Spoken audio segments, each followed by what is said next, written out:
Anytime you feel like you can't do something, you have to say to yourself, man, stop whining, stop crying, stop being a little bitch, and step up. Everything is possible, just hustle. The $1 Million Hustle Podcast, where we keep it real, unstated entrepreneurship wisdom. Learn to think like a millionaire and hustle like you're broke. Here's your host, Billy the Kid, aka Billionaire. Everything is possible, just hustle. Everything is possible, just hustle. Welcome to the $1 Million Hustle Podcast, baby. Where you're gonna learn to think like a millionaire and hustle like you're broke. It's your boy, Billy the Kid, aka BDK, aka Billionaire. And if you don't want to change your life, if you don't want to take your life to the next level, your mindset, financials, physically, do not hit play on this podcast, baby. Plain and simple, that's how we're doing it. That is what this podcast is all about. So don't hit play if you don't want to take your life to the next level.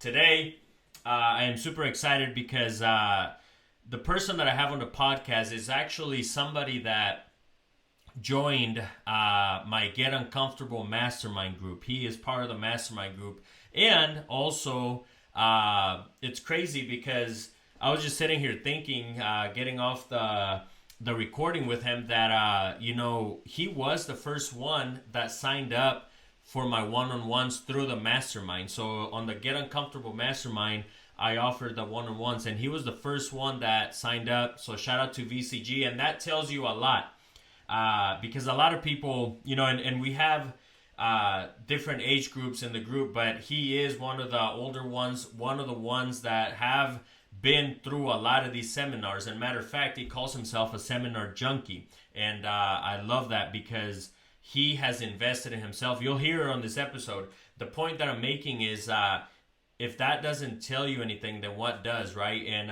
it's this concept that I've been telling the Get Uncomfortable Mastermind group, where there was a billionaire speaking, or there was a billionaire that was there to speak at an event. So he was sitting front row waiting for his turn to speak. In the meantime, there was a millionaire speaking. And guess what?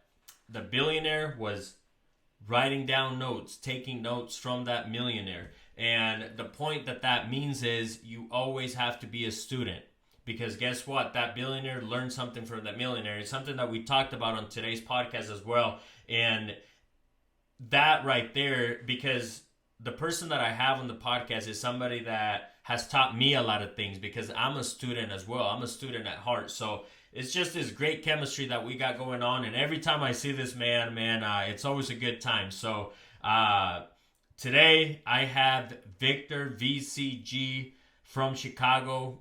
He is one of the biggest porch builders in Chicago, one of the biggest construction companies in Chicago.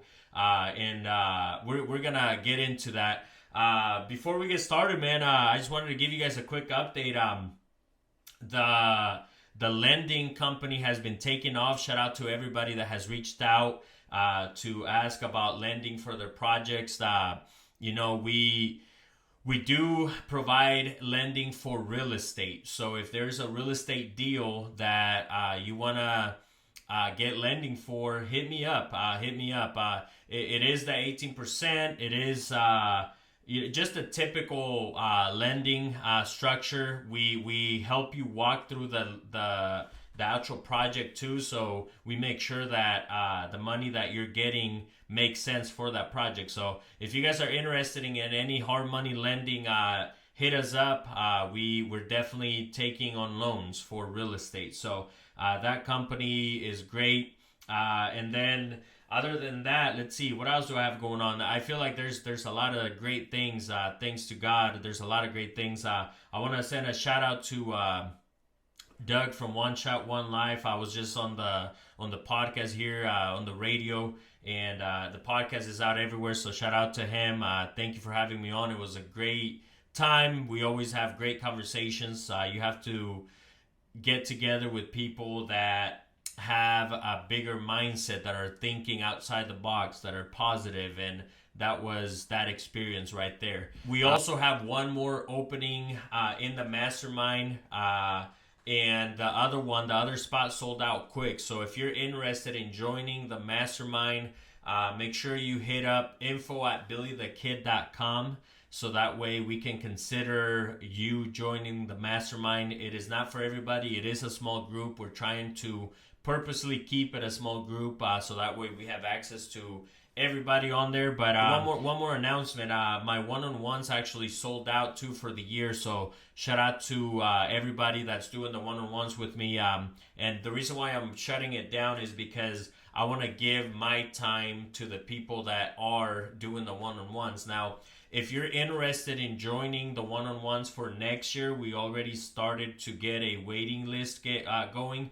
Email info@billythekid.com as well to get on the waiting list for next year. It's a 6-month one-on-one program that we do. So, but with that being said, here is VCG in the crib. Vámonos. Welcome to the $1 Million Hustle Podcast, baby. And today, I got the man, the myth, the legend. VCG is in the crib. How you doing, Victor? Doing okay, Billy, man. How you doing, brother? Good, man. So we've been talking about this episode for a while now. So I want to thank you for making the time, bro. You have a lot of wisdom, and I can't wait to dig into your story. Look at the background, man. Just look at that. I want to start off by saying you like to call yourself a seminar junkie. Can you explain a little bit about that, and then we'll kind of dig from there? Yeah. Well, as you well know, I met you at a seminar. And since then, we went to another seminar, second one where we were together. But yeah, it's generally what I do is I'm trying to just dump knowledge into my brain after having a lot of financial issues, of course, being in real estate, losing everything back in 2006 to 2008. I decided that I think I need to, start getting back into the business of learning it before I jump back into it, because we all know what's going to happen. And that's what happened, man. So yeah, so Seminar Junkie is that it's a book that I'm going to be writing soon and that I'm working on right now. And it's basically just keep dumping knowledge, and dumping more knowledge. But of course, now in 2022, I'm taking all this knowledge that I've applied in the past 10 years, 12 years, and I'm putting it into action, which is my new word for 2022 is action. Love it, man. And before we jump in, bro, because I know you, like I said, you have a lot of wisdom and a lot of knowledge.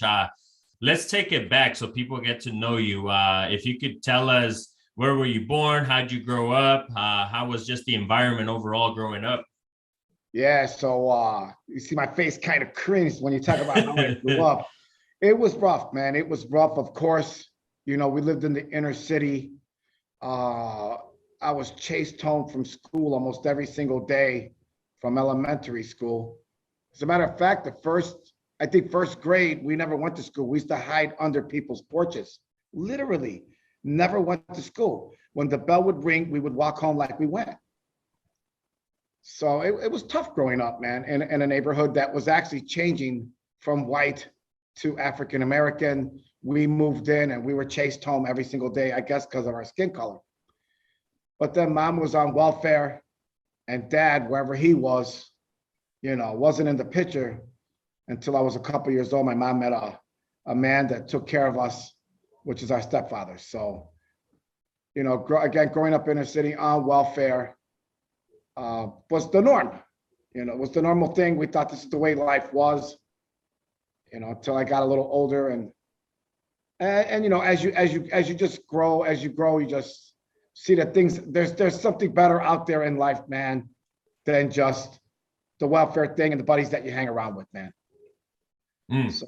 Yeah. No, that's deep. And I know, just knowing you in the conversations we've had, I know you do come from a rough beginning.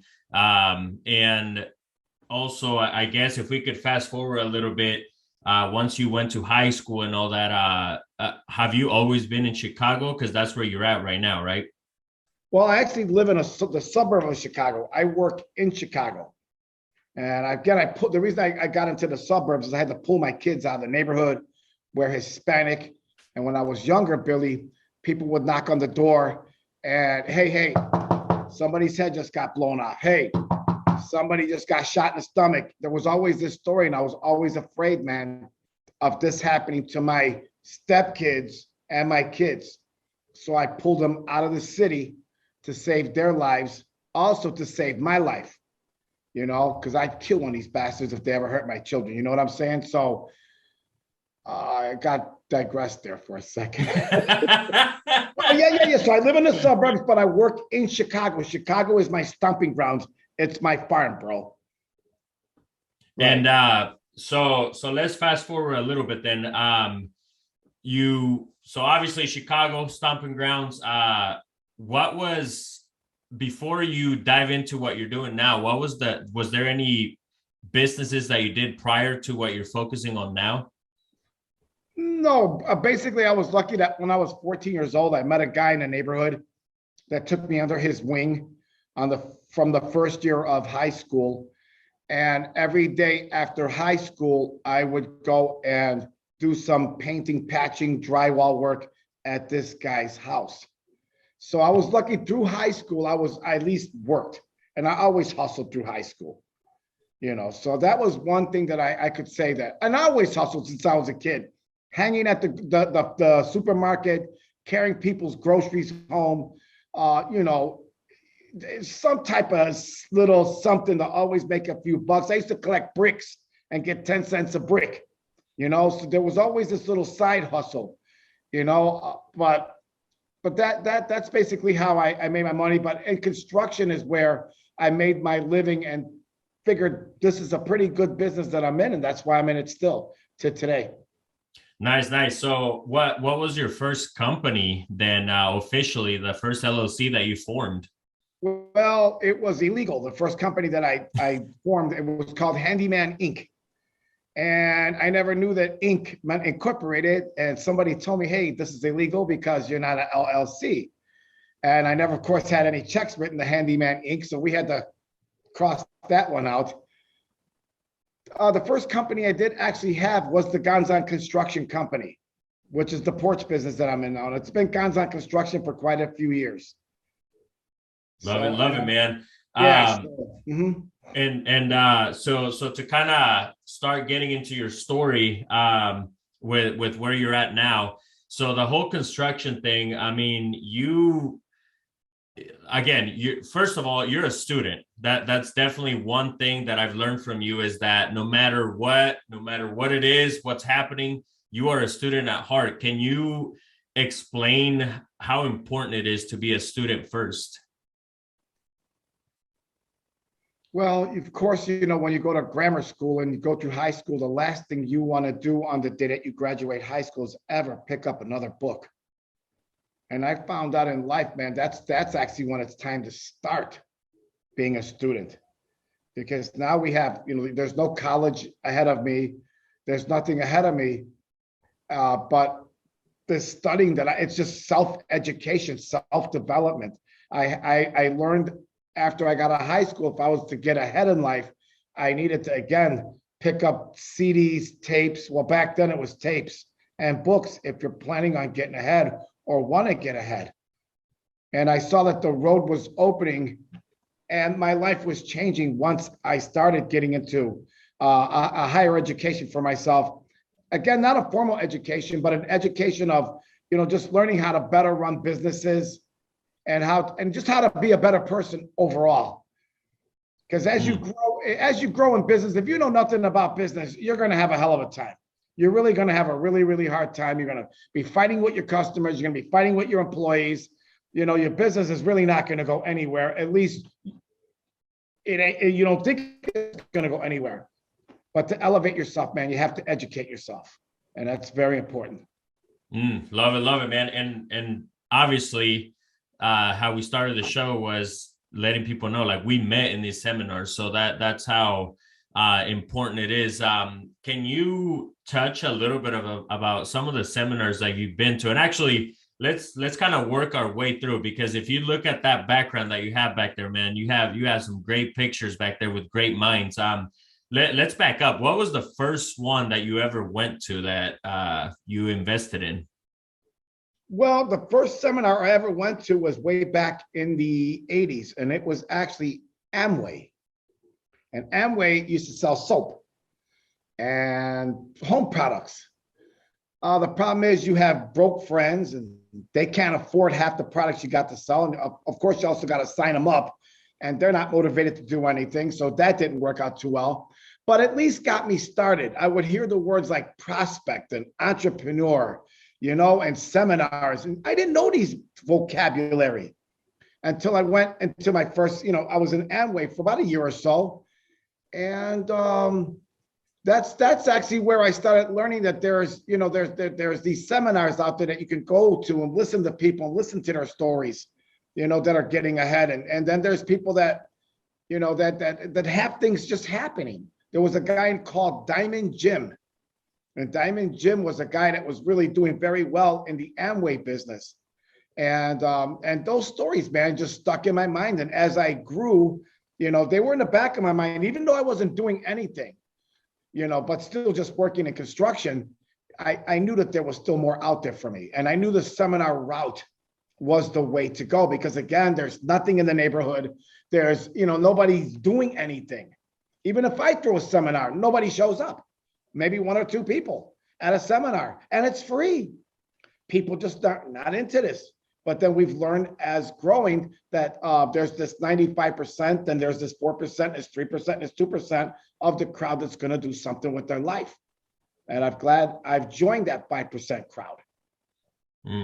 Yeah. Love it, man. And so would you say, Victor, that that's when the entrepreneurship bug bit you then in the 80s?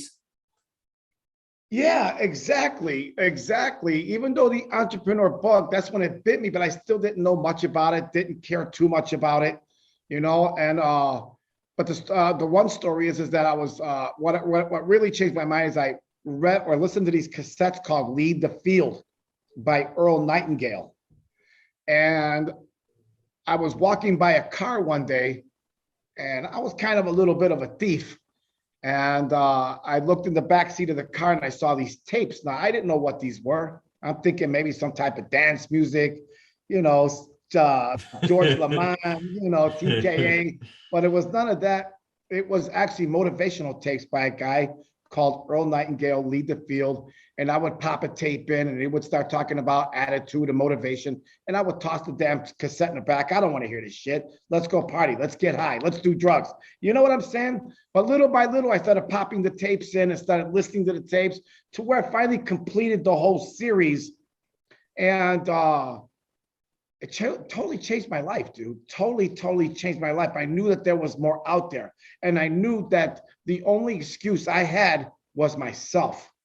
So I stopped blaming people. I stopped blaming the government. I stopped blaming the mayor, the cops, my mother, my father, my sister, my brother, and looked in the mirror one day and said, dude, the answer is right there in the mirror. Blame yourself, man. Everything that goes on in anyone's life, the decisions that we make in our lives as all our own. Being on this podcast was a decision.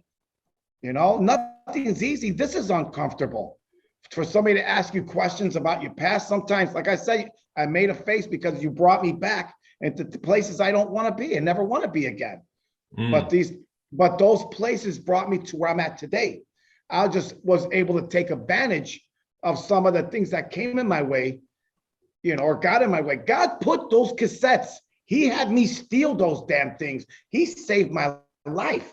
But also the same thing I did, Billy, is I had those CDs. I also bought that same book in CDs and I gave those CDs away to compensate or to make amends for me stealing those CDs.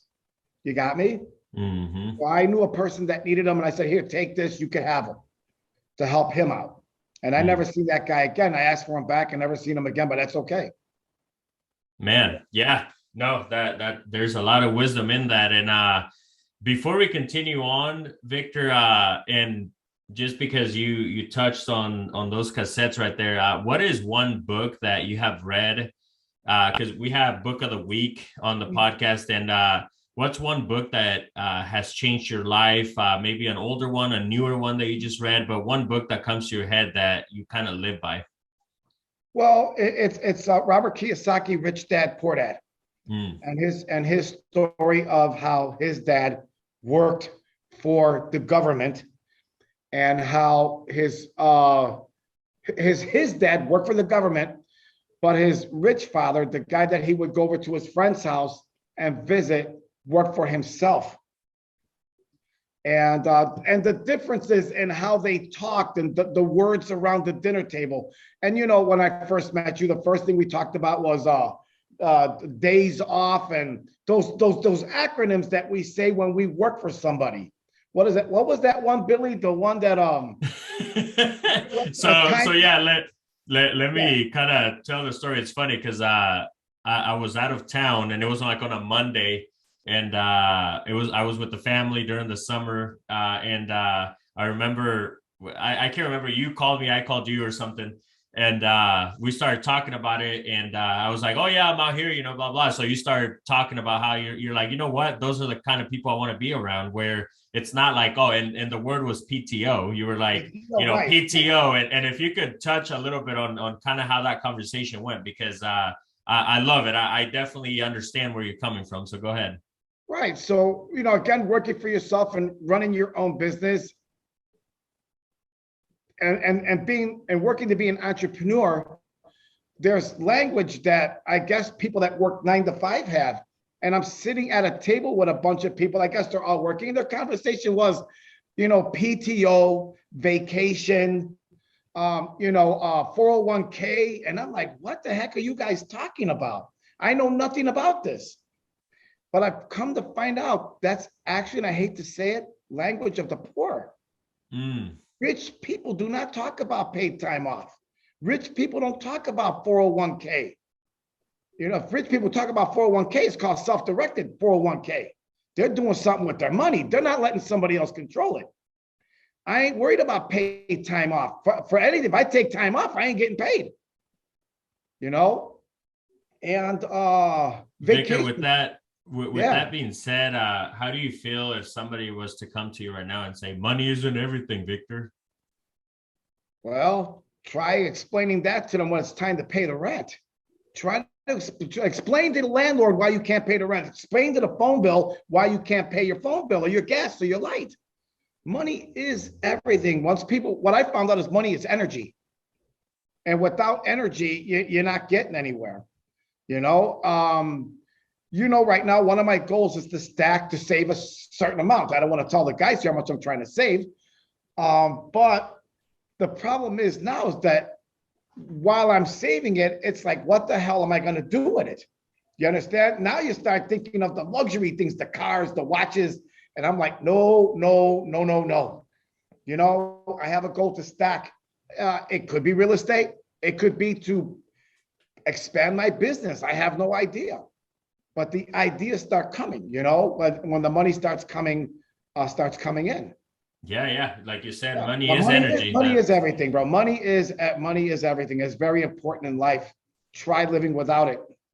Yeah, no, and I love that, Victor, because that's one thing that I've always said, and it's on my book too. I have a chapter on there called Money Isn't Everything. And it's basically how, like you said, the poor people are the ones that's the easier route to take, right? To say, oh, money isn't everything, because you don't want to put in the work. You don't want to put in the hours, right? The 10,000 hours to get somewhere differently in life, to go from the poor to the rich mindset. And at the end, I explain how once you actually do reach a level of success and finances, then money really isn't everything. Because nowadays, like, for example, this podcast, for example, nobody's paying us, right? Like you or I, like we're just doing this and it's on our own time. Like right now it's 10 a.m. on what is today, Victor? Wednesday. Yeah. So most people, right? The 97% of people, where are they at right now, right? Because of that language that people chose. and you got to do what you got to do, right? And my respect to those people, because you got to work, but you cannot blame anybody else but yourself. And on that chapter, I do talk about how money isn't the most important thing in life, but it does affect everything that is important. And I give the theory of the sidewalk, where people, like to argue saying, oh, money isn't everything. And they're walking on the sidewalk where they're like, well, going for a walk is free. And it's like, no, not really. It's not free because guess what? We're paying for the sidewalk, right? We're paying the taxes for the sidewalk. So I don't care what it is, but money is a very important issue. And that's why you end up where you end up, because there's people scared to talk about it at the dinner table with their kids. And it should be something that you speak about. So if you could elaborate a little bit more on that, Victor. Yeah, well, again, when you have a 9 to 5, basically, you know how much you're going to pretty much get paid at the end of the week. All your bills, all your recreation, even the food on the dinner table is all based on how much you make every week. And I used to have a neighbor, his father worked at Nabisco, the cookie company. And my father, of course, was a loan shark in a fence. So, but my dad didn't work for anybody. My dad went and hustled in the street.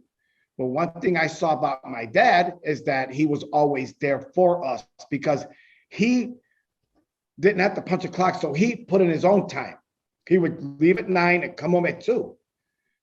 Well, my friend, every time I went next door, his father was never home. Where's your dad? He's at work. Where's your dad? He's at work. Where's your dad? He's at work. I kind of felt bad for him. And on Sundays, we would all go to the forest preserve or go fishing. And we would have to ask my friend, because his father didn't have time for him, if he would want to come with us. So I saw that, first of all, my dad having his own business and him having the freedom of having a little bit more money, we had more freedom. Where my friend had his father's had the 9 to 5, and they were limited on money. They didn't have as much freedom. So I seen all these things. And then we also saw what was at the dinner table. Every time I went to my friend's house, they had chicken. Every day, chicken and rice, chicken and rice, chicken and rice. Well, you came at our dinner table and there was either chicken or steak or lobster. There was always something a little better at our house. And I saw that this money thing was a big issue. I mean, at least from a young age, I was able to see that. And then, of course, bringing in the book, Rich Dad, Poor Dad, my broke neighbor and my stepfather kind of put this whole perspective of money together. And not just that, also freedom, Yeah. So, yeah, it's just so important.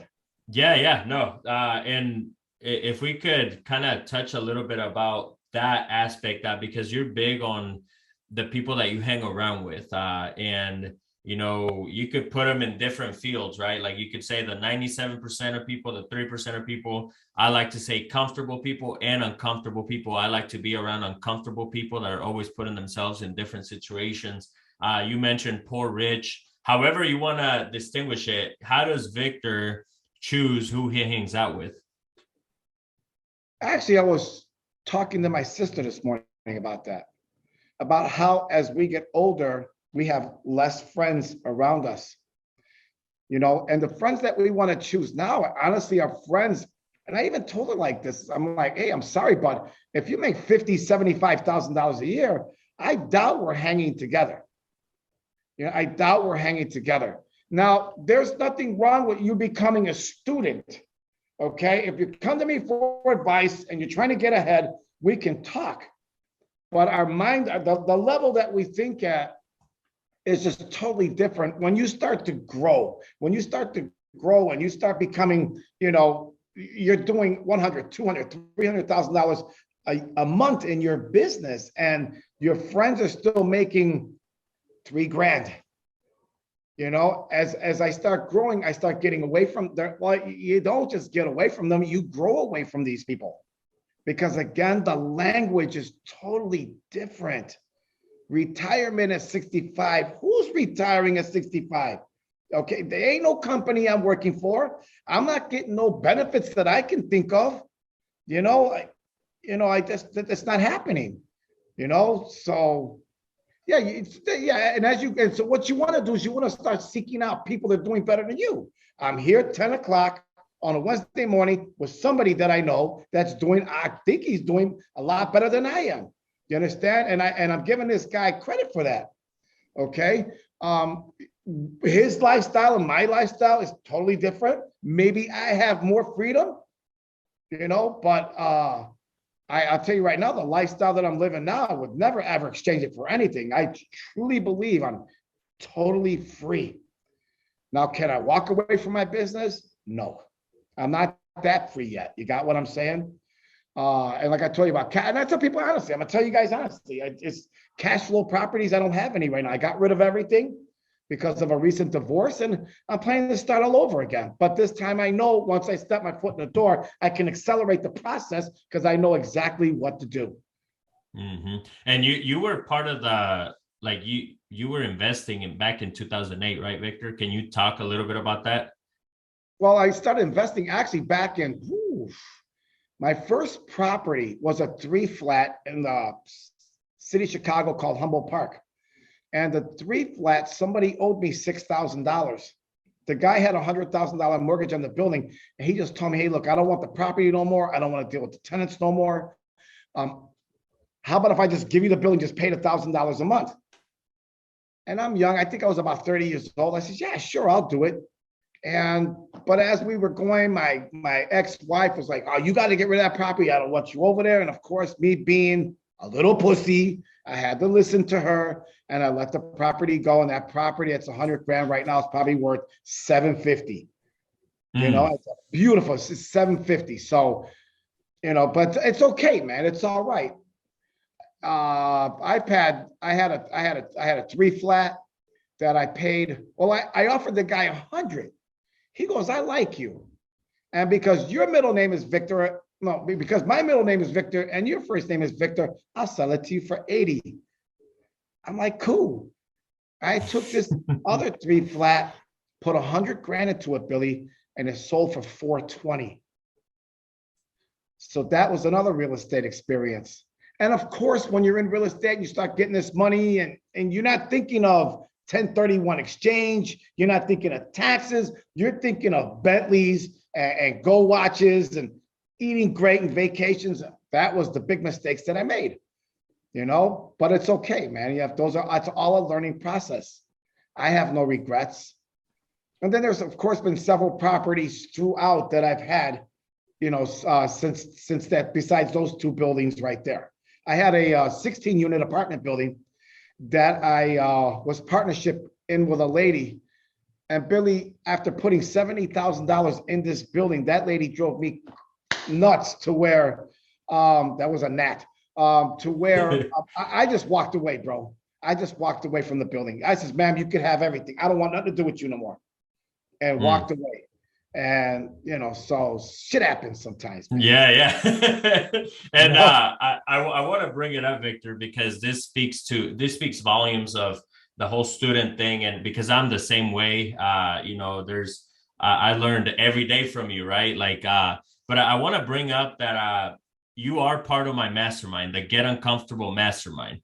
And I want to also say that when I opened up the one-on-ones in the mastermind, you were the first one that jumped in and said, I'm doing the one-on-ones.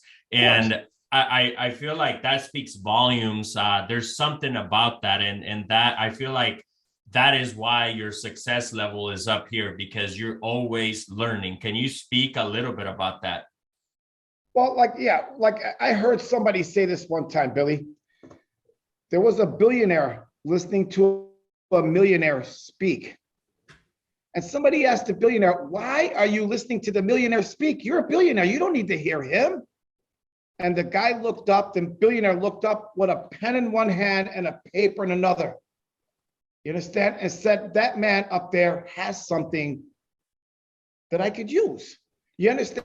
So we can all learn from each other. You know, so just because somebody is lower than you, but as long as that person is learning, I'm not saying that you're lower. I'm not trying to even get there. What I'm just trying to say, I'm an older guy, dude. Nobody wants to listen to a younger man. You understand? But you have things happening in your life, Billy. You're doing music. You got podcasts happening. You have Millionaire Mindset, the $1 Million Hustle podcast. You have the Mastermind group going on and everything. I don't know anybody else doing it. And plus, Billy, what's happening right now is I'm learning from all of this. I'm taking all this learning and these podcasts and the the mentoring and all this stuff that we're doing. And I'm using that because eventually one day I'm going to do the same thing. You know, it's something that I like, and I've enjoyed this. You know, as you can see, I bought this thing, I got the lights, the stuff that you're telling me that I need. You know, and eventually one day, yes, I'm going to have my own thing going on. As a matter of fact, it is one of our goals. You know, is to mentor people. It's one of my goals that we have set for ourselves. Yeah. No, I love that, Victor. And with that being said, I mean, who are some of the minds that you have met throughout the time that you've been kind of putting in the self-help work? Truly inspired by Tony Robbins. Okay, I'm truly inspired by Les Brown. You know, Les Brown has a story of being taken out of the arms of his biological mother and put into the arms of a stepmother that raised him to be a man. Where I was fortunate to be taken out of the arms of my biological father and put into the arms of a stepfather that raised me to be a man, even though my dad was a loan shark and a fence. But he was always there for us. We had a man in our home. And of course, Grant Cardone, which has made a big impact on me. Don't be a little pissy. Don't be a little pussy. Don't bitch. Don't complain. You understand? 10x everything that you try to do. You know, it's all this stuff is really has pushed my business, my porch business, to where right now it's just doing absolutely great. And you mentioned earlier, you made a comment about how you were like, oh yeah, my wife told me not to do this and I was a pussy and I didn't do it. And the reason why I bring this up is because in our mastermind, you're definitely a big part, bro. And I want to give you your flowers, man, because you're definitely, you know, one of the big puzzles in that mastermind. And one of the things that you do, because we have somebody that's older and then we have some youngsters in there and then everything in between, also financial levels, right? Like people are up here that are some that are starting out, some that are doing okay in the middle. Victor, what do you think of the Get Uncomfortable Mastermind overall? The Get Uncomfortable Mastermind has been actually a great ordeal in my life. I really enjoy the group, honestly, sticking with it and sticking with each other. You know, we have this texting every morning that goes on, Billy. It starts at basically 4:30 a.m. and it's the guys pushing each other. And, you know, just again, it just this camaraderie of guys that are just really trying to do something with their life, man. Besides just being comfortable, they're living an uncomfortable life. And the goals that we have for each other and the what we have for each other is just, it's different. You know, like the cold showers and walking further from the store. It's been a great thing. And then, of course, the studies that we have to do within the group has helped us a lot. Bam. And what is a key takeaway that comes to your head with the mastermind?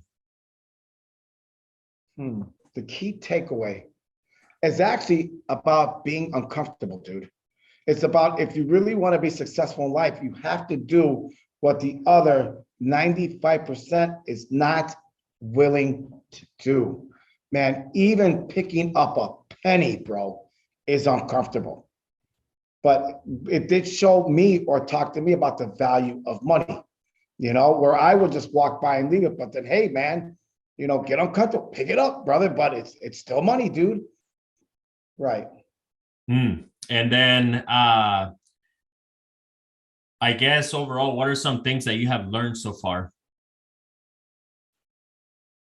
And there's a variety of things, man, that I've learned being in the group, Billy. Most of them is, again, just really, honestly, bro, it's going back about my whole entire life and how this whole thing is working together. You know, I got 60 years of just so much stuff that's been going on. It's hard to pinpoint one thing, you know, but again, what I think it really does for me, it just gives me this push. And I don't know what it is. Is it this magic feeling? Is this something I've never happened before in my life? But it gives me a push just to be a better person all the way around. Man, and then so it's hard to pinpoint one thing of what it really means. All I know is the guys are there. And I even tell the guys, man, are you going to be here? You're here this week, but will you be here next week? Will you be here 2 months from now? Are you still going to show up? I know I'm going to be here because I see value in it. Love it, man. 1 through 5 star rate. How would you rate it? Of course, bro. I'm not going to give you 1. I got to give you a 5, my man. I'm part of the group too, man. And as a group, we grow. There's things that we're going to learn, things that we're not going to learn. So, yeah, I mean, overall, you've been there every single time that you said you were going to be there. And that's what matters, man. You have accountability. And if there's no accountability, then, but you've been there since day one. And that's why I'm still here with you guys. Love it, man. And then would you recommend it? Of course, Billy. Of course. I've actually mentioned it a few times in social media, that there is a group that we have. There's a group that we have every Friday that we meet. There's also one-on-one. You understand? And I've mentioned it that if there's openings, and I try to push you. You understand? Because if you're successful, I'm successful. So, and plus it's better when you got more people in the group, because then you hear more stories. So yes, the group needs to grow. And if anybody hears this and wants to join the group, go to BillyTheKid.com. Is that how they get a hold of you, right, Billy? Or #BillyTheKid or #GetUncomfortable, and join the group, man. I'm just telling you, we can look for more people that we can actually here to help. But remember, you're helping me and you're helping Billy too. What do you think of the one-on-ones that you've done overall? The one-on-one has been great, Billy. Again, every time that we've had it, you've been there. You've pushed me to think about and do different things that other people just don't do. You have me writing a book, which is it's taking a little time, again, because I digress, and plus I got a business, I got a life, guys. You know what I'm saying? But you have me writing a book. We're also on a weight loss journey, both you and I, and it hasn't been easy. Okay, so that was another thing that the one-on-one brought us. What else can we say, Billy? I mean, there's probably a bunch of things. I'm just trying to, that was a question, you got to think of all these things, but yeah, so right now it's the writing of the book, the one-on-one, and of course, my eulogy, thinking back how my life is supposed to be. What would I say once I die? Or should I say, I don't die, I lived. Because I was born - lived. I ain't never died. I lived, man. I lived my life, and I'll tell you one thing, I'll never go back. Never, again, I'm not ultimately rich, but I'm rich here. That's one thing that is created, through being with you in the one-on-one. Boom. And then it kind of goes along with that. What's one key takeaway? Jeez. Again, the one key takeaway, man, is it's just the open-mindedness. Again, it's when realizing that you're writing a book, realizing that you're with a person that's really trying to push you to go to another level. There's someone that you can account to, because if you don't have accountability, basically get back into the laziness, back into hanging with the friends, back to just this normal life, which is a good life for most people, but it's not for me. I couldn't wait to find somebody. Actually, they haven't even threw me out of the mastermind group, because the last mastermind group I got thrown out of. So I mean, of course I know I probably said things or done things, but that's because I'm an active person. But again, I'm loyal to, Billy and his group. I never step on anyone's toes. I truly believe in honesty and integrity, man. And that's one thing you'll find out about me, bro. I don't need to go to anyone's customers. I don't need to go to anybody's business to try to grab something. I go get my own, and that's that. If you could trust somebody, because I've learned in life, if somebody steals from you one time, there'll always be a thief. That's the bad part, man. And you could still be their friend, but in the back of your mind, dude, still do it again. So. There you go. And then what are some things you learn on the one-on-ones? Well, on the one-on-ones, Billy, stuff like this, guys, I never knew about podcasting, lighting, these kind of things. And also, I had goals, but with Billy, he had me take my goals and we put them on my phone, which I had before, but never again stuck to it. There's goals that we are actually that's been completed, and that's the 3-tier sales program I have for selling porches now. Just things that were there or stuck in the back of my head, or things that needed to get done are now being realized. So just like stacking, getting ready to do something, buy real estate or whatever it is, I wasn't doing nothing for a while. So the best thing is, man, my opinion is to get with somebody, get with a group of guys, get with a mastermind. You need to be pushed on a daily basis, man. Every day, every single day, Saturday, Sunday, there are no days off in life, man. There are no days off, bro. Boom. And then 1 to 5 star rate. How would you rate the one-on-ones? I give them a 5, bro. Of course, man. Anyone that either I hang with or hang with me is going to be doing a 5. You know what I'm saying? I don't think there's ever going to be. We never make it a 1, bro. And if it starts off at a 1, we're going to make it a 5. But either that person's going to make it a 5 or I'm going to make it a 5. And it takes 2 people, bro. Just like in AA, it takes 2 people to have a meeting. And to be successful in life, you have to have 2 people. I truly believe by myself, I can't make it. I cannot make it, man. I need, again, somebody that's doing something. And there ain't that many guys doing things out here. So fortunately, I ran into Billy, and things have been pretty good since, man. And you can see I do pretty good, but I could always do better, I want to know what my full potential is, dude. And Billy's pushing it. Boom. And then would you recommend that one-on-ones? Of course, Billy. Of course. Like I said, in our group chats and in my social media, when I do make a social media post, I do mention the one-on-ones, and I do mention the group masterminds. Yes. And guys, got to try it. I mean, and the price isn't that bad. Honestly, it's not that bad compared to what other guys are charging. I'm looking for what I can. It's an investment, and that's what I'm getting out of it. I believe my return on investment is greater than my initial capital. Boom. Well, shit. I appreciate it, VCG. Yeah. I appreciate you being there, bro. I appreciate you being there every week. I appreciate you, doing what you do, Billy, because, bro, I wish I would have known you 10 years ago. You know what I'm saying? I wish I would have known you 10 years ago. And like I said, you remind me of a younger version of myself. So, but it wasn't as you're more extreme than I was when at that age. So you've got it. You're gonna be okay, my friend. You keep doing what you gotta do.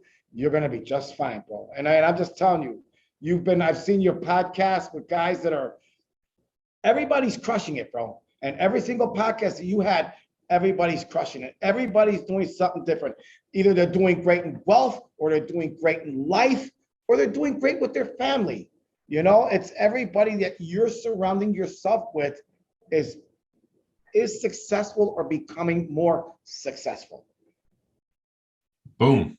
Love it, man. Well, thank you, bro. You could touch, because one of the things that we're big in that mastermind is don't be a little pussy. You brought that up. Just if you could speak a little bit of what does that mean? Because you live by that, and it's something that Grant Cardone has obviously just elevated. And don't be a bitch, right? Like, can you talk about that? Yeah, well, that whole thing, don't be a little pussy, don't be a little bitch, is something that I heard from Grant Cardone. I believe don't be a little bitch is Grant Cardone. I don't know about don't be a little pussy, but anyways, in life, we're crybabies, man. Everybody's trying to blame the next guy. Everyone wants to push all your responsibility on somebody else. I've learned, look, man, I run a construction company. When there's a problem, I got nobody to go to. I only got one person I got to go to, and that's God. He's the one that's got to give me all the answers. So when all the, basically, and I only really tell this to the mastermind group because these are the guys that need to be pushed more than my workers. I will never tell my workers, don't be a little pussy, because they're going to go crying. But the guys on the mastermind group, I could say that because, first of all, they're on the other side of the United States somewhere, so they can't reach out and bust me in my head. You know what I'm saying? And plus, they need to hear this shit.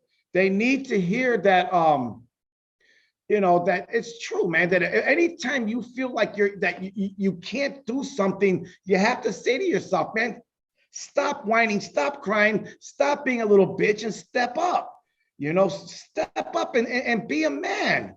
And be a man. It's terrible when you go somewhere and you got to worry about how much you're going to pay for dinner. I don't even want to see the receipt. I don't want to see the bill. What I do is when I go somewhere and eat, I call the waiter, I give him my card. I don't want to see the bill, dude. Because if I'm worried about how much that bill is and I'm looking at every little itemized, bro, it's just I've got other things to worry about, man, than $80, $100, Now, of course you got to watch your money, but again, I got other things to worry about, man, and it's just got other things to worry about. That there's something to that, Victor, because I feel like I'm a big believer, like you either have an abundant mindset or a scarcity mindset. Yeah. And what you just spoke about right now, you're definitely on the abundant side, right? If you could talk a little bit about that, a little bit more, if you could elaborate, because I think it is a big piece. I mean, even when it comes to seminars, I mean, you're always VIP. If you could touch a little bit about that. And one of the things you've mentioned in the past, it smells different down there than up here, right? So if you could talk a little bit about that. Actually, I think that's going to be one of the chapters in my book, Seminar Junky. It smells way different in the back. And it really does. Of course, my first seminar with Tony Robbins and Grant Cardone, I was up in the nosebleed seats. And I would see all the guys down below and how well everybody was happy. Everybody had suits on. Everybody looked like they were having a better time down there. And I said to myself, man, I have got to get down there. Plus, I felt like a pussy being up in the cheap seat. So with that being said, I believe every seminar now that I attend, it's either front row or I'm in the diamond section where I'm mingling with people that have it going on. I'm not saying these are ultimately rich people, but I know I'm sitting next to a millionaire. I may be sitting next to a billionaire. I've got pictures of all kind of people where I've sat in the front row and they sat in the front row also because that was their seating. And then of course, again, just being around these people and again, just the atmosphere, honestly, the atmosphere is fresher and cleaner at the top. When I walked to the back of one of the seminars one day, it just didn't smell right. And I was honestly saying to myself, there is a difference. And again, I don't never judge or want to put anybody down. But when you experience that, you're like, whoa, whoa, whoa, whoa. I need to get back up front. I don't know if because I have more air conditioning than them folks, Man. Up back there, I don't know what was up, but my God, was there a difference, bro? But ever since then, I'm a front row guy, or I'm up front. I truly believe in not being a spectator, but being a participator. That's why I'm down on the floor and up front. Because Victor, up to this point, and even just for the year, how much have you invested in yourself? Oh man, well, up to this point, I mean, if I could count, I'm just counting Tony Robbins alone is $35,000-$40,000. Grant Cardone, probably about 50 to 70. Les Brown, probably another 30 grand. And all the other stuff that I do, that's just, it's just what I love to do, guys. I mean, I'm a seminar junkie. I love going to seminars. I'm going to, next month, I'm doing sales and marketing at Grant Cardone's office. In November, I will be at Tony Robbins UPW. And in February, I will be at the 10X conference. That one's definitely front row, $15,000. But if somebody wants to buy my ticket for 30, sold. Love it, man. You're big on sales and marketing, Victor. Can you give us some game about just sales and marketing real quick, stuff that you've learned? Right. Marketing trumps everything, bro. If people don't know you, they can't flow you. That's straight up from Grant Cardone. It's best known beats best, again, from Grant Cardone. Okay, if they don't know you, if you got to be in business, the loudest barking dog in the room. The loudest barking dog in the room gets the most meat on the bone. And that's why when I walk into a room or any seminar I go to, I'm woo, woo, woo. Everybody's going to hear me. They're going to know who I am. As a matter of fact, when I go to seminars and conferences, what I do is I have these wristbands made. And what I do is I shoot them out to the crowd to meet people, to network to people, so people know who I am. Sometimes they actually think I work there, because that's how active I am in a room. And sales, again, you have to go and you have to attend classes and seminars that are going to teach you to sell, because you can know all the marketing, you can have all the seminars that you want, but if you can't sell tomatoes, you're in trouble, man. You're in trouble. You have competition out there. And one thing I already know through my competition is I have no competition. So in business, they tell you not to compete, but to create. So what do I do differently that my customer or that my competition is not doing? And that's what I live by. So what I have as strategic is I try to get the estimates for my customers once I get to their property. Otherwise, I'm going to charge them for the estimate. So I want to see what my competitor, so-called competitor, is doing for that customer and what I can do differently for the same price sometimes. You got me? So, all you got to do is a little bit more, add in a little bit more, and it don't even cost sometimes anything. Well, it ain't costing me because I'm not the one doing the work anyways. It's costing my guys more labor or more time. So that's why it's good to know who your competitors are when you go to a job site, and and then try to sell, just a little bit more than what your competitor's selling them to lock in the deal and to get the job. And marketing and sales is everything. Yeah. No, love it, man. And one concept that you talk about a lot is the wheelchair concept. Can you talk about that a little bit? Okay, so I run a construction company. So believe it or not, I'm here sitting in an office. I have right now 5 crews working for me. I don't do any of the physical work, but the wheelchair concept is something that I thought of is how would I run? I used to watch people. There was a guy that was a good thinker. He passed away, but he was messed up. He was in a chair, but he was a very, very smart person. I can't think of his name right now. But anyways, there are people that have been successful sitting from a wheelchair. There are people that cannot use their feet or their hands, but they use their eyes, their ears, their mouth to create massive success.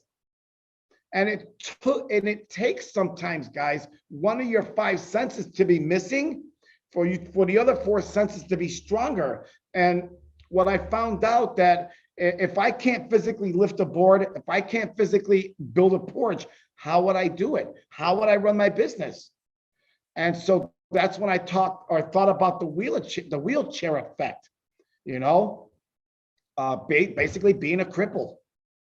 How would you run your business if you physically cannot be there? And I'm doing it, I'm working every single day. My guys are working. And it's been going on for a while now, man. This has been happening for a while where the business is actually getting better. It's getting easier for me. So it's definitely paid off. And what if you could let the audience know what the business that you run is? All right. So I run a porch construction business in Chicago. And in Business Mastery with Tony Robbins, they had you do a lesson, and the lesson was name your business in 7 words or less. If somebody asked you on an elevator what you do for a living, and it's saving lives by building safer fire exits. That's it. I'm in the business of saving lives. And go ahead, back with the question again. I'm sorry, bro. Just overall, what do you do? What's the business like? Right. So if you guys want to know who I am, you could go to 1773porches.com. I'm in Chicago, only Chicago. I only work in Chicago. I do not have to leave this city to make my living. I could expand, but I found out it is easier to grab a check on this block, go 3 blocks down and grab another check, then go maybe a half a mile that way and grab another check, than to travel. I don't want to go 20 miles to get a check, 30 miles this way, 40 miles that way. No. I keep it all in a perimeter because I believe the grass is greener on my side of the fence. And I look at Chicago as my farm. And I'm a farmer and I cultivate my land. I don't need to leave my farm, bro. This is a diamond mine right here. Chicago, and plus, again, I know all the building inspectors. I know all the codes. I don't have to go into another town where the codes are different. The building inspectors are different. You know, they got chips on their shoulder. I've been doing this for about 30 years now in Chicago, and I've pretty got it much down pat now of all the inspectors and just the codes and everything. So it's made life much easier. Man. And I know you touched a little bit kind of throughout the conversation, but what does 10X means to you? Well, 10X is, again, the Grant Cardone thing, and it's 10Xing basically everything that you want to do in your life. So 10X means if you're, well, of course, Billy, you know it. My goal one time was to own a 35-unit apartment building. Now my goal is to own a 350-unit apartment building. With 10X, it's like this. If you're going to aim for $100, you might as well ask for 1,000. Because it takes the same amount of effort and energy to go for that 1,000 as it did for that 100. So why not go ahead and 10X everything that's around you? You know, if I have 6 crews, I should have 60 crews. A lot of work. You know, a lot, man, trust me, man. Running a business is a lot of work. Yesterday, 2:00 in the afternoon, I went home, I went to sleep. I was so exhausted. You know, but I got up, went back to the office and did what I had to do to continue to run my business, just to keep catching up. And I'm all caught up, man. I'm actually doing pretty good with all the contracts are all caught up, all the customers are all caught up, all the inspections are all caught up, you know, because I'm doing what I have to do, work on my business instead of in my business, you know? Yeah. And if you could touch a little bit more about that whole concept of working in your business, not on your business. It goes along with the wheelchair concept that you talked about. Yeah. Well, as you grow, like our guys, Arlo and Joe, they both have businesses, and you know, I've tried to pick their minds to see where they're at right now. That these are young cats, man, and it's cool, guys. While you're young, to, like I tell the guys, beat the hell out of your body. You know, if you could use these hands, and you can get up, you can go to work, and you can build, and you can scrub, and you can serve people, do that. But at a certain time, you know, you want to, you know, look, at 60 years old, the last thing I want to do is be putting in 2x4s. You understand? I need to look like I run a business. So instead of me working in my business, being the butcher, the baker, and the candlestick maker, I've learned to work on my business. Again, this is from Business Mastery with Tony Robbins. They teach you guys, they taught us this, that you want to work on your business, not in your business. So the guys, like I talked to Arlo and or Hennis and Joe, I believe they're working in their business right now, which is fine. You know, but look at even our Hennis himself. He's already talking about, man, I didn't have to do this job. I didn't have to do that job. He would have never thought like that, brother. If we would have told him, bro, don't work in your business, work on it. You know, and the light switches once you start working on it. Everybody wants to be the professional. Man, ain't nobody could do it better than me. I'm the best carpenter in the world. Man, look at, nobody cares, dude. Nobody cares, man, after a while, you know? So, and again, I gain freedom because I don't have to be on the job sites. I don't have to. And literally, I told you guys, I see my crews every morning. Now it's from 5:55 to about 6:05, 10 minutes, brother. I paid them, I give them direction, and I'm out of there, bro. The rest of the day is mine, you know, and sometimes I'm too free. You've also mentioned, Victor, in the past how you sold your truck, and even when you meet the guys, you're dressed in a certain way in the morning. Can you explain that to the people? Yeah, again, going to seminars and events, I've learned that you're not expecting the boss that shows up on a job site in a suit and a tie to do any work. The next thing I had to do was, one of the things I did do was get rid of all my tools, and got rid of my pickup truck. Because now they can't call me and say, hey, I need a 2x4. That's, again, I'm going down. I'm trying to go up. They say in business that there's this line, it's called a flat line. Everybody gets one, even a dead person. And if you're running your business and you're just about right here, look, bro, you ain't that far from being dead. In a business, you have to be going forward, up, just pushing higher, 10xing everything, because again, everybody wants that pride of doing it themselves, man. I don't care who does the job. The customer, as long as they're satisfied, is all that really matters. Listen, no matter what happens, you could be the best cake maker in the world, but the most important part of making that cake was selling that cake.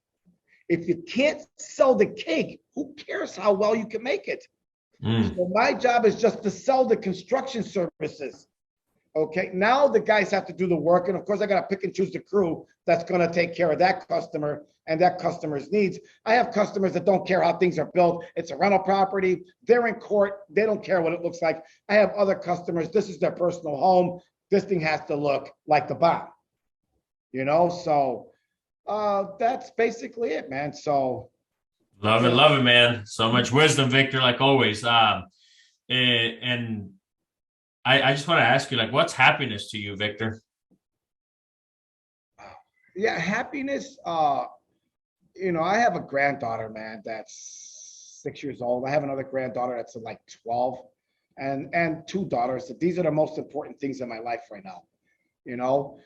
I've learned from the best, and it's hard to say this to a lot of people, but most people want to grow a business or have real estate so they can have generational wealth. Well, what happens with generational wealth is that you believe what mostly happens with most of the kids, they're going to screw it up anyways.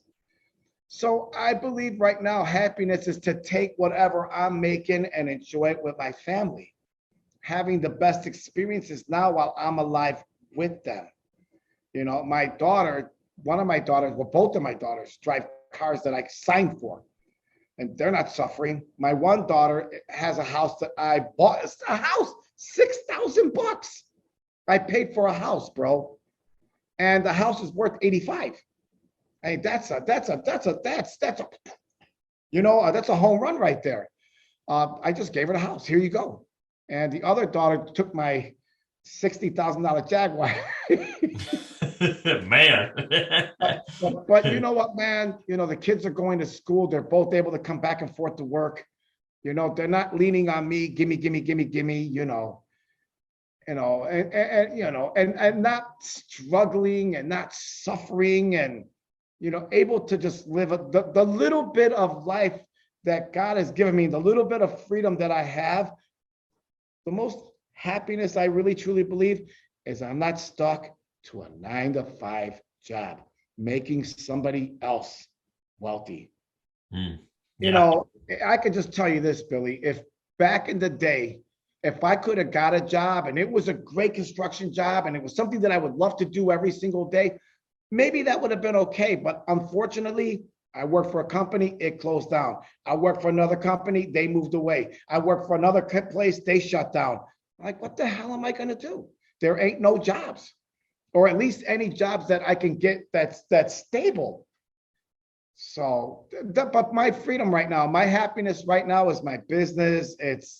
It's just my life, man. It's just, I get to work out every morning at 6:45. I have to pay my trainer, and that's a happiness and a joy that I get. Nobody wants to work out, but then everybody wants the benefits of working out, so yeah, that's happiness to me, man. The family, I put it like this: first it's God, then it's family, then it's the business. in any other order. It does not work, fellas. Take that one piece of advice. If you learn anything today, put God first. Then take care of your family. Then take care of your business. That's just the most important thing in my life right now. But my business is number one. I love it, man. I love what I do. I truly do love what I do, man. And anytime I think that I want to go get a 9 to 5, I come right back here. You know, anytime I know I'm stuck working somewhere, let's just say on a job, I come back to my wheelchair, man. I come back to my wheelchair. I'm comfortable in this wheelchair. You know, it's made me truly happy. Love it, man. And what is, and there's many ways, Victor, but what's one way that comes to mind? Obviously, I wrote The Power of Being Uncomfortable, so I have to ask you this question. What is one way that you have gotten uncomfortable that paid off?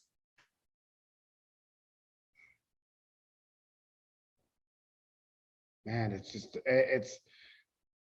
I knew a lot of stuff that I was doing, Billy, was uncomfortable. I just didn't realize it was uncomfortable. You understand? Until actually I got with you guys. But I think things have gotten better since I've gotten surrounded by this mastermind group, Billy, and the one-on-ones that we do. It's really actually helped myself and my business explode. You know, again, you see guys that are doing something with their life, not just a bunch of beer drinking friends hanging out on a Friday, talking about sports, the same shit they talked about last week, they talked about 6 months ago, and they talked about 3 years before that. We're always learning something new. And not just that, is the ability to help people. Because when you're helping people and you're helping a younger guy or helping a guy that's just starting his business, then that makes me feel good, but makes me want to push now my business even more, you know? Man. Right. Love it, man. And actually, since we're in the subject, Victor, what would you tell somebody out there? Because I think for once this one releases, I think we're going to open up one more spot in the Get Uncomfortable Mastermind. I know you're a big advocate, and again, I honor everything that you do, bro, and everything that you have brought to the table, and just all your energies, man. I love it. I can't wait to see you again soon. But what would you tell somebody that wants to, maybe has been thinking about joining the mastermind and hasn't yet? Well, first of all, don't be a little pussy. Plain and simple. Don't be a bitch. Don't whine, complain. See, most guys look at the money, dude. You understand? Just like that billionaire sitting in the front row listening to the millionaire talk. What am I going to get out of this, man? Because every time I open up a book, every time I go to a mastermind, every time I go to a seminar, I'm looking for $1 million. You know, the guys in our group I've learned something from every single one of these guys. Do you know what I'm saying? So again, I that's the most important thing to me, is to be around people that are doing something with their life, getting uncomfortable. And of course, we text each other every single morning, starting from like 3:30 a.m., 4:30 a.m. It's bang, bang, bang, bang, bang on the phone. But again, man, it's showing up, man, and being uncomfortable. And like I said, but I probably had 2 hot showers in the last 60 days. You know, so there's a lot of uncomfortable things that we have to do every day. And the group has taught us to take cold showers, walk further from a store, walk down the street, take care of yourself more, you know, and build your future, build your empire, build your dream, because ain't nobody going to just come and drop it on your table, man. Ain't nobody going to give you nothing. Got to be around positive guys. And being on a mastermind is a weekly event that we do every single week. And of course, the one-on-ones, you know, truly do help, man. They truly do help, bro. And I appreciate that. And I thank you for your time with that. Thank you, bro. I appreciate it, man. Yeah. And we're coming here to the end of the show, man. I could talk to you, Victor, like for hours, man. Just listen to your wisdom. But unfortunately, we have to wrap it up. I do have some questions that I ask every guest at the end of the show, the same questions. And the first question that I have for you is, if you were to look at your younger self and give you some advice, what would be the advice you would give your younger self? Well, the advice that I would have gave my younger self was, okay, if you're going to get into real estate, educate yourself before you get in. If you're going to get into any endeavor, just don't jump in. Educate yourself first. You know, again, if you're going to sell tomatoes, you better know how to sell. Because if you're a weak tomato seller, you're going to stay broke. You're going to be an average tomato seller. You want to be, you want to be the killer. Everyone knows when you sell tomatoes, who to go to, and that's why we have stuff that's branded in our mind. Every time you think of a Coke, even though you get a Pepsi, you ask for a Coke. When people ask for a tissue, they say, give me a Kleenex. These are words and things that are just stuck now in our mind because of how well marketing has really, it's just embedded, man. It's just embedded, Yeah, that for sure, man. Love it, love it.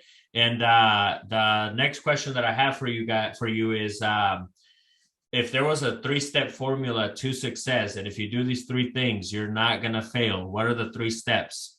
Yeah, let's go back with that. Number 1 is God. Number 2 is family. Number 3 is business. Keep those 3 things in order. Whatever ever happens, if you keep those 3 things in order, you will not fail. You will not fail. You will not fail. You have to have some type of higher power in your life. I was in a 12-step program, and in a 12-step program, this speaker could be your higher power, but you have to have somebody to go to mentally, I guess, to go to, man. And the minds of course, I choose God to be my higher power. My family, of course, is very important to me, and then it's my business. That's love it. That's my 3-step process. It made it very simple.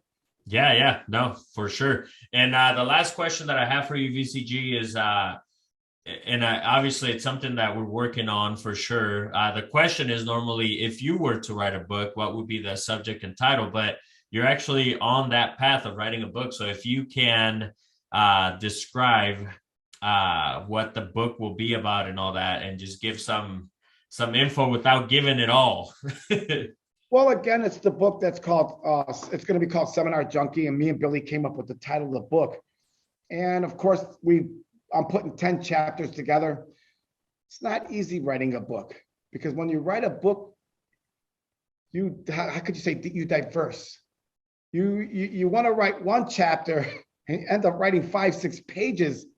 And there's just so much in life that has to be put in, just so much to just think about just to put into a book. But, I guess Seminar Junky is a great one, because again, it was a start of my life. Where did I start? Where did I start from? And, what did I do to get to this point where I'm at right now?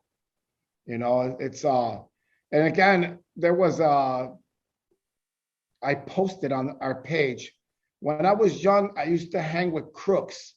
Now I hang with guys that write books. Ain't this a bitch? So, as a matter of fact, as you grow, I'm in Toastmasters. Several people in Toastmasters have wrote a book. I'm hanging with you guys. You wrote a book. And there's Ken Joslin wrote a book. People that we hang with, right? Tony Robbins wrote a book. Grant Cardone wrote a book. Everyone you hang with, Les Brown wrote a book. Go with people that are writing books, man. People that are putting all their experiences to pen to paper. And it's an amazing life, man. Yeah. That's deep right there, VCG. Well, where can people find you, man? If you could let everybody know listening, where to find you, what's your website and all that. I know you've kind of mentioned it a little bit here and there, but let them know. Well, the easiest way to find me, guys, like on social media, like everybody else, is I have a page called Chicago Entrepreneur. I've been posting there more than I have usually. I've had this page for probably 6-7 years. Haven't done much with it, but because I'm in this group now, I'm trying to brand myself. Also, Victor Gonzon, Gonzon on Facebook. And of course, my business, 1773porches.com is my business website. You can find me there. There you go. Well, once again, VCG, I want to thank you, man. And again, it's been an honor, man. And I can't wait just to grow together, man. I'm looking forward to everything that we're going to accomplish together. And once again, thank you for your time. And everybody out there listening, make sure you guys subscribe to the podcast, $1 Million Hustle. It's out everywhere, anywhere where you could listen to it. And then also it's on my YouTube page, youtube.com/BillyTheKid, DHAKIDD. Don't forget, you could just go to BillyTheKid.com and go straight to it. So until next time, let's get it, baby. Vamonos. I'm doing good as if I joined the Illuminati. And some don't like that, they hate that they see you smile. As if I haven't been hustling, it's been a while. Gotta put in the work if you wanna shine. I want it all and I'm coming for what's mine. Some call me greedy, bitch I call it ambition. Some call me selfish, bitch I call it motivation. Different levels of thinking and we both right. But my mindset is on growth with the future bright. Close-minded people mad at me that I'm speaking facts.